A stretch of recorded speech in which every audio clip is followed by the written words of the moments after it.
listeners. Now I am in Bozeman, and I'm so happy for it because I'm visiting Susan and Martin Fisher. And today we're going to do a podcast about Susan Fisher and her work, and her life, and her family, or whatever she wants to talk about. So let's introduce you. And the way I do it, Susan, is that you just introduce yourself. So my name is Susan. It's been my name since I was a little girl. And it's kind of a normal name, which I think is an interesting thing. It's interesting. Well, because I've been asked in my life to do things that aren't normal. Oh. So having a normal name allows me to do things that are outside of the realm of what is normal. And at some level, the work that we're doing in understanding how our physiology is a gift, and that there's so much more available in our bodies to be more whole, is something that's not accepted as normal out in the world at this point. As you can hear, she's so engaged in this with different energies. But before we go there, Susan, you have a family. I do. You do. Who are they? Well, we live in Bozeman. Yeah. And I have my husband, Martin, who's a natural energy 5, which that's always part of my conversation. So I'm just going to include that. That's included. That's okay. And people can find out what that means as this conversation progresses. Yeah. Then I have 3 daughters who are in their 20s that are all living as independently as 20-year-olds can today. They've all known their natural energy since they were little girls, to 4, 6, and 8. And they have embraced to some extent and resisted it to some extent. What is the difference between them? When you say natural energy, what is the difference between them? Well, my oldest daughter has natural energy 8. And when I found that out, it really helped me to parent her, because she had a lot of big energy, and she would come at me with that big energy, and I would respond to that energy and kind of run away from it. Oh. And I had to learn how to be with her, even no matter what she was bringing. I had to learn how to be with it, because that's what she needed me to do. Oh. So it helped me to support her and learn how to be with her and what she needed. And my middle daughter is a 7, and she needed me to keep her safe, but let her try life without boundary and without control. Oh. And then my youngest is a 2, and she just wanted me to connect with her. She wanted me to engage with her. She wanted me to look her in the eyes and be with her. Yeah. That's all she's ever wanted. And so I had to learn how to modify how I responded to my daughters, and not respond from my natural place, but to find a way to meet them where they live. And that's what I've done with all my relationships since I. So for the listener, I hope I can interview them later in this season. At least 1 or 2 of them. Yeah. Okay. So I have a question for you. How do you think they look at you? How do they look at me? Well, I think they love me very much. I think so too, yeah. And I think they're very grateful that I'm their mother, because of the freedom they've had to be who they are. They, as all children do, I think, resent the time and energy that went into anything other than them. And I get that. Yeah. There were times where I haven't been able to be available to them, but a lot of it was more due to my own personal development than where I chose to put my energy professionally. But that was it's an interesting thing to do as a parent. How do we balance our energy towards our passion versus our children?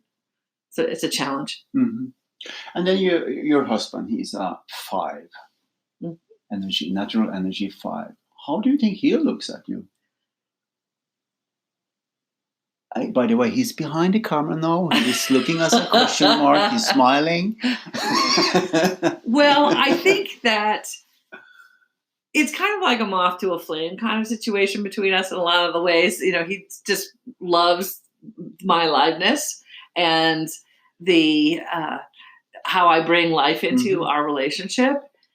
And he also resists that too, because as a 5, he wants to know what we're going to do, when we're going to do it, and how we're going to do it. And I like to know those things too. We have a lot of really great intellectual conversations, but I don't.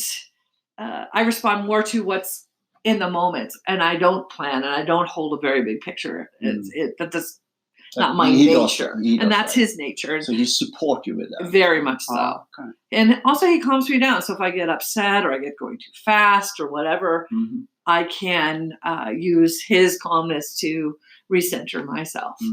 So that's your family. That's my family. That's your family. And then a big part of this family thing is the natural energy work that you're doing. So can you explain for us what that is about? What the natural energy work is? Yeah. So our nine energies, they call it the nine energy. We call it nine. Yeah. Well, Nine Energies is our nonprofit. Yeah. That's based here in Bozeman, and we run that as an organization with the goal of teaching about the reality of our physical experience around the fact that we have 9 centers in our body. One is born active, and it shapes how we experience life, how we take in information, what we care about, how we use our eyes, how our bodies develop. It's integral to how we each show up. Today in the world, that is basically unknown. Without understanding that we have a very particular kind of body, we walk through life in a state of confusion, basically, as best as I can describe it now. The becoming aware of our natural strength, what comes through our body, which we call your natural energy, you can embrace who you are. And then by learning to activate the wholeness of your body, all 9 centers, you can also embrace who everybody else is. Yeah. And then you can understand your part in the whole and be with all of yourself and all of everything, so that we aren't resistant to what is going on in the world around us. But why is it so damn important for you, Susan, to do this?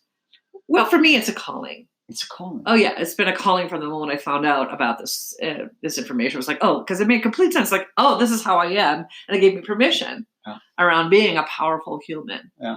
And that I had a gift and I had something special to offer to the world. Yeah. And that up to that point, I knew about, but I was not invited to do that in the world. Whereas now I feel permission around being me. Yeah.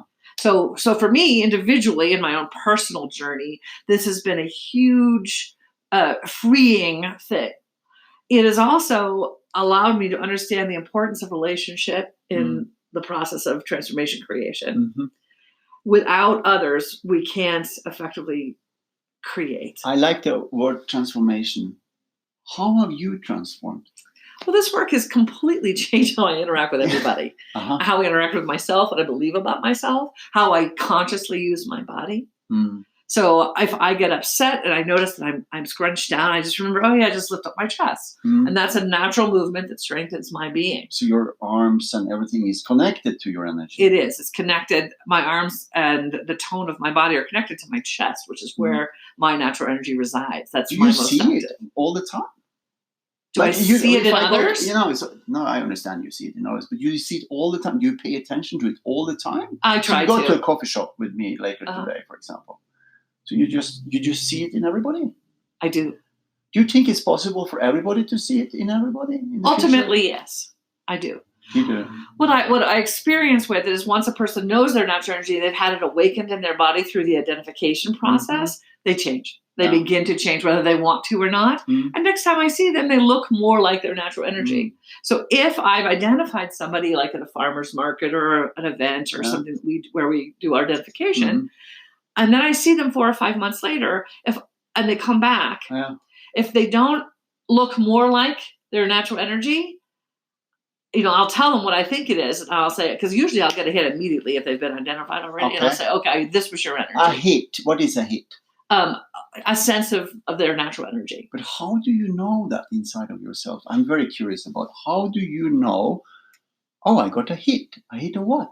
Well, so we all have an energy signature that comes with our natural energy. Okay. We also have a set of physical markers that... tell me about the physical markers.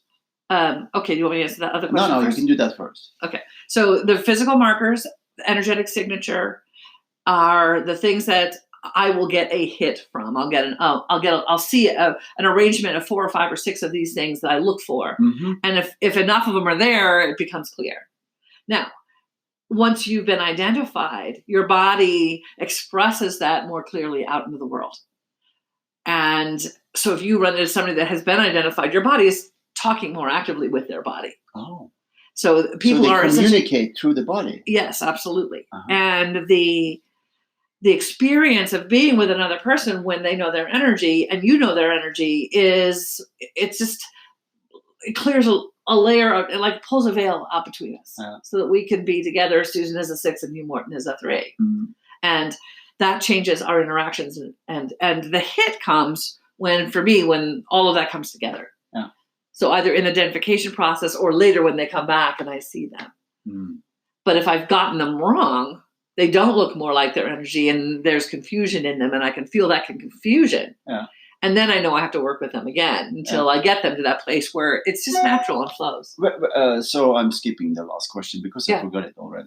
So where do you work with people? Do you work in corporation? Do you work with teams? How are you using this? We work all kinds of different places. So we'll go to conferences and identify conferences. We'll go to transformational festivals. A lot of the research came out of the transformational festival community in California. And we also have a center in Bozeman where we do identification and exploration events about how do I know what I am and then what do I do with this. We also have corporate training programs that we teach. We go in and do wellness programs or leadership or team development programs where we spend a day bringing everybody up to speed about what's going on here. And then how do we work together? How do we support each other instead of wondering why a person's behaving the way they are? You understand why they behave they are. You have a little bit better insight into it. And then how do I support them? How do I ask them for information? How do I interact with a person who does not share my natural energy? And it creates a lot of understanding and compassion in community. So okay, now we know that there is 9 different energies. How do we practice this? Well, if you meet somebody and you have identified them and they go home, how do they practice? This is a very personal thing. Some people are very struck by how important this is, and they actually actively work on it. Some people like, oh, that was interesting information. They never think about it again. There's some people, I can't remember my number. So it can be from that little teeny bit of impact to it's changed my life. So the ones who actually recognize the power of this within their own life begin to be curious about it. First, people start off curious about themselves. They first look at, so I'm natural energy 6. What does that mean? I spent a lot of time learning what does it mean to be a natural energy 6. Then I got really curious about my family, which is, the next place most people look. Gee, I'd really like to know my kids. I'd really like to my spouse. I'd really like to know my parents. Because natural energy doesn't repeat in families unless there's more than 9 people in a nuclear family. What that means is nobody in your family is supporting you and nobody in your family understands how you experience life, which is why we have so much confusion, I think. So in our research to date, there's no duplication between you and your spouse and you and your children. What was the question? I don't know. Oh, how people practice. So, all right, I was going through the evolution. Thank you. You are so amazing when you're sitting here and you have so much energy. So I get like drawn into you. So I forget what I'm asking about. I'm just completely focused on the way you are. You're amazing. Thank you. I will go back to where my little That's good that you know what I'm asking about. Well, the first piece was first I'm interested in me. Then I'm interested in my family. You asked how do we practice, right? Yeah. So most people then find out about their families. The people that stay curious, it's about learning how to access the other energies in your body because they are state changes. Normally, we live within one physiological plane that gives us access to one aspect of our spiritual nature. Wow. There are 9 physical spiritual planes. I call it your physio-spiritual nature. And when you learn to activate a different one, you can be with others more effectively and you can take in more information.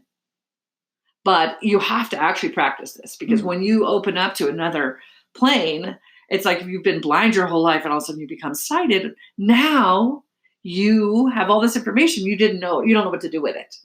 So as you learn, you have to expand the capacity of your body to perceive.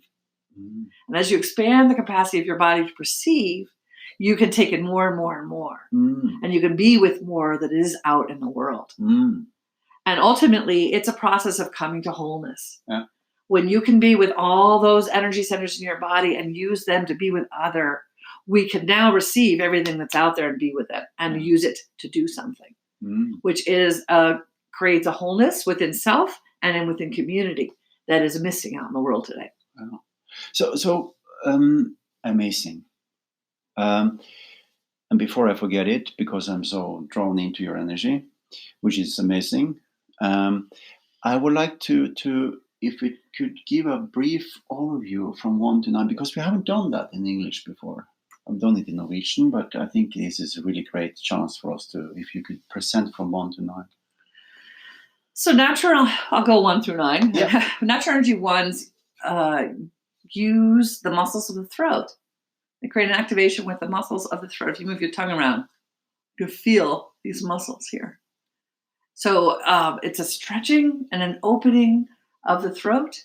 Ones also use direct eye contact. Mm-hmm. And the activation with natural energy 1, which is the experience of floating into a place of source and perfection in connection with other, where you have a sense of your value as a human being. Mm. And that's what they give us, a beautiful sense that we have value, that we matter, we make a difference. So Susan is now looking at me with her beautiful eyes, and they're humble and yeah. It's a connection that takes a minute or so to develop. The longer you stay in it, the more amazing it is, because you start to see somebody in their wholeness, and they're at their biggest spiritual being shows up. Oh, wow. Yeah. So it's very cool. Mm-hmm. People have natural energy too. The movement area is the upper rectus abdominis muscles and the bottom 2 ribs that float. Mm-hmm. And they have this amazing flexibility at that part of the body. They have this ability to move around and slide their whole rib cage. They can actually independently move their head and their rib cage and their body. They have this. They can slide their head as well. I can't do it. The head slide. So they have this ability to move and be with people. And what they care about is being with you and engaging. Yeah. And that we are real, and that we show up as who we are. And that's all they want us to do, is be in connection and in relationship in this moment as we are. Yeah. Which is a lovely, lovely thing. It's just so great to be able to be yourself. Wow. Yeah. And then 3, which is your natural energy, or the movement centers right here at the top of the sternum.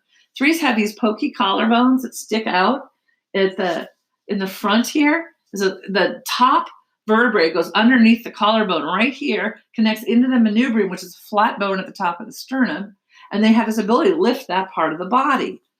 Typically, they're long, lean, and narrow for their whole life long, and then their face has the cheek. When they smile, the energy comes here.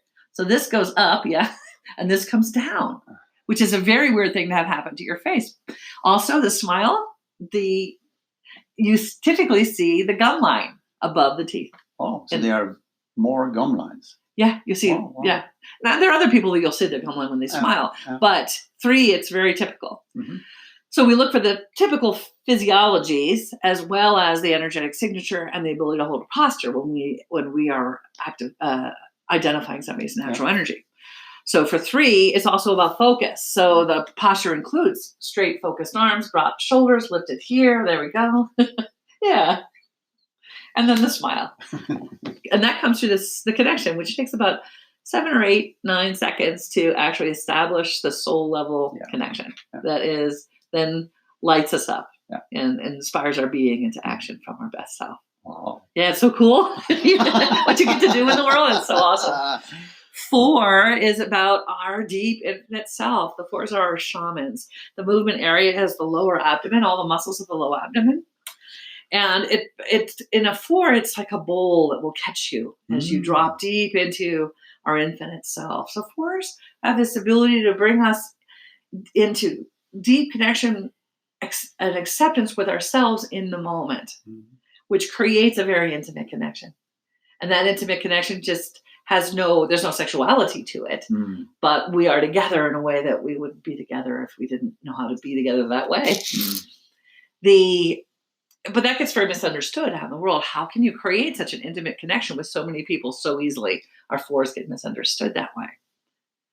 5, it's the whole back of the head. So it's the parietal bone, and the lift is essentially up the whole, stretching the spine up, and the head lifting and opening, the crown opening.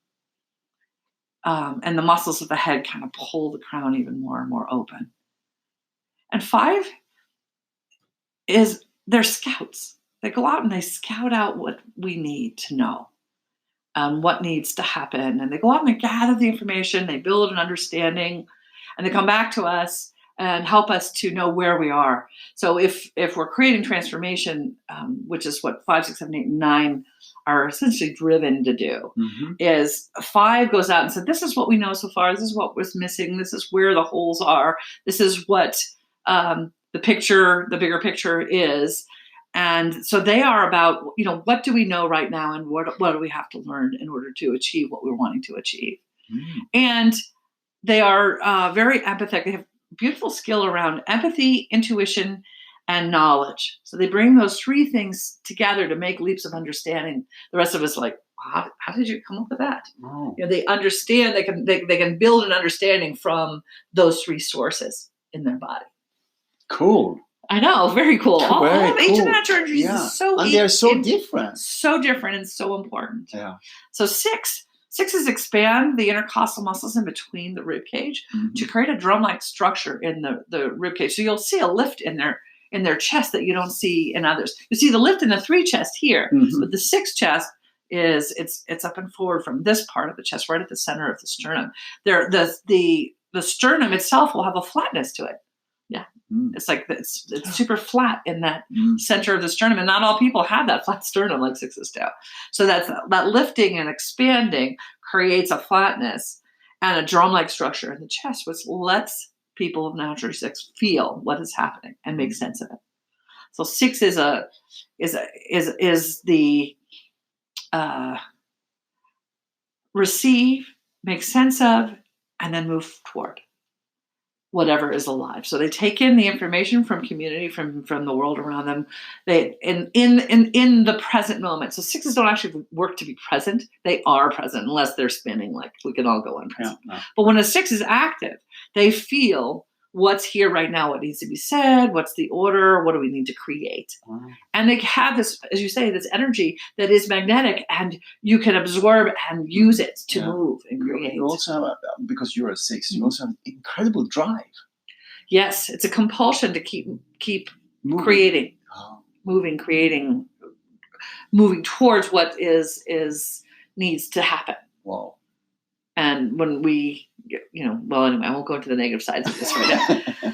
So 7 is there's a little flat bone right here on your forehead. It's called the glabella. And then the frontalis muscles are involved. And I think the sphenoid is involved. It's a butterfly-shaped bone that sits behind. And I think this whole frontal area is all involved in 7. And what they have this ability to do is to focus on the third eye area, what's called out in the world, and this ability to create space for us as humans to grow and change, to receive new information, to not get stuck with the way we are in the moment, but to be continually open to being better. Being better. Yeah. I think 7s have a real drive to make the world a better place, to do things that matter, to are of service to the world around them.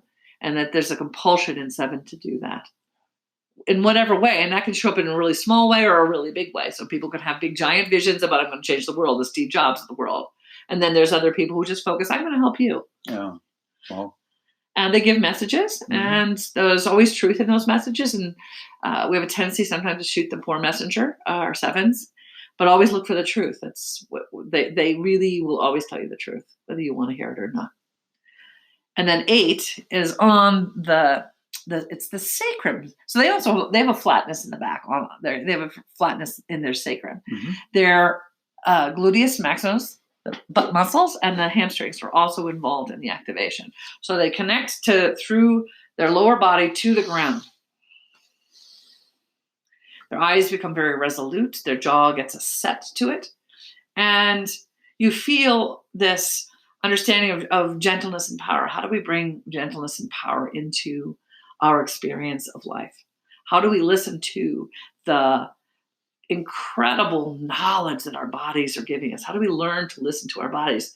Most of the other natural energies haven't got a clue how to listen to their body. 4 is listen to their emotion. 2 is listen to how their body wants to connect with others. 6 listens to the energy of a situation. But learning to listen to your body is actually central to becoming whole. Until you can hear what all parts of your body, head to the whole torso, head, so it's head, chest, torso, all of that part of your body gives you information. They're even aware of, the cells in their fingers. They're aware of every aspect of their being at a level that the rest of us are completely unaware. It is utterly beautiful to be that aware of your body when you stay with it. And it's so informative. And the rest of us don't, we ignore that. And so the 8 is here to help us understand what does it mean to manifest by listening to the truth of the energy of creation contained within us. And then 9 is on the spine between the shoulder blades. So it's the rhomboid muscles, the scapula. And essentially they drop down and open the upper chest. And the arms are very fluid, balancing off the back of the body. And they essentially expand to hold the whole panorama of our experience as humans, which means they understand how challenging it is to do anything in our world, because they understand the ramifications, the implications, the interconnections, the interdependencies of anything that you ask them to do, which makes it very challenging for them to help us. Because we say, gee, will you help me write this article about natural energy 9? And they're like, how do I do that? How do I write about that being a universal being? Mm-hmm. So it is understanding that the bigness of a task is something that they really bring to the table. Mm-hmm. But when a 9 actually gets involved, they can make things happen without anybody knowing that things are happening. Mm-hmm. You don't even know that they're doing things, but they can really move when they get behind something, because they have to really care about it, because they understand how much energy is needed to do something. And then they go, okay, and they also need to spend a fair amount of time recovering from what they go out in the world and do. Okay. But it doesn't look to the rest of us like they're doing very much, but they're very, very, they're really hardworking people that have a neutrality in their face and an ease in their bodies that actually the rest of us don't understand. They misinterpret. That was a very, very nice and good introduction. Are we born with this? Yes. Do we die with this? I think so. Do we have all 9 inside of ourselves? We do, but 1 is born more active. And like I said, it shapes your physiology. I mean, you look at every single 3 in the world, You feel their collarbone, and their collarbones feel like your collarbone does. So I have no doubt with the focus in your eyes, the shape of your collarbone, the way you smile, that you're a 3. I have no doubt. And your ability to focus. Yeah. But I know in your training that you are helping people to activate all the 9 energies. Yes, if they want to. Why? Well, again, it goes back to the wholeness. So if I can't be with you as a 3, for some reason, 3 energy just turns me off because I've had a bad experience as a kid with a 3 or whatever the reason. The reason doesn't matter, because that's the nurture, right? Yeah. So if somewhere in my nurture, I've lost the ability to be with energy of a particular set of people, I first of all have to reject that in myself because it's in me. And second of all, I have to reject you. Wow. Even though you, Morten, may be fabulous, that other 3 that I met a few years ago, not so fabulous. Oh, thank you. Yeah. So we are almost getting into half an hour, and you have so much interesting information, Susan. And I think what I want to do, I want to ask you here and now if we can do another episode a little bit later. Absolutely. About other things, because you know so much. And we let the people, the million people that are listening to this now, take this in and try the exercises which you have explained, and then look forward to the next episode with the amazing Susan Fisher. Unbelievable. Thank you so much. You want to say something? I do. I want to actually close with, because you asked what can people do? Well, even without knowing your natural energy, you can do a little exercise, which I call collapse and then expand. So you let your body completely relax. You roll it all the way down. You really just let it go. So nothing is holding you up at all. And then you take a nice deep breath. and just. Yeah, I'm sorry, listeners. Again, we lose track of time because I get so into what Susan is talking about. She's just amazing. So I have to, please, if you can go back to the exercise you were talking about. And we're going to end this episode with that. And then I'm going to ask a lot of different questions next time. Or even I don't need to ask questions because she's just talking because she's loving this work. I do love this work. So one of the things that I do, I actually do it quite frequently, and I teach this exercise, which is just to totally relax your body. You can do it. Okay. Let's relaxing. We're relaxing our bodies. So that you're scrunching down and letting all the muscles in your body just go. And then take a nice deep breath and just lift up your body at whatever pace you want to go at. And sit very nice and straight. And you will naturally lift and activate your own energy when you do that. So it doesn't matter if you know. I can feel it. You can feel it. I can feel it. Yeah. Because your body has nothing else it can do in that situation, ironically. Oh. So, relax and then expand and lift. Easy and amazing meditation practice. Simple. You can do it, and you can do it without looking like you're like, you can just do it right. Like, so if you're having trouble in a meeting or you're having trouble in a conversation, just let your body go release and then lift. And then you show up again. I feel I want to smile. Good. Okay, thank you so much, Susan. Thank and we will you, hear Morten. more from you on my road trip around in USA. Awesome. Thank you.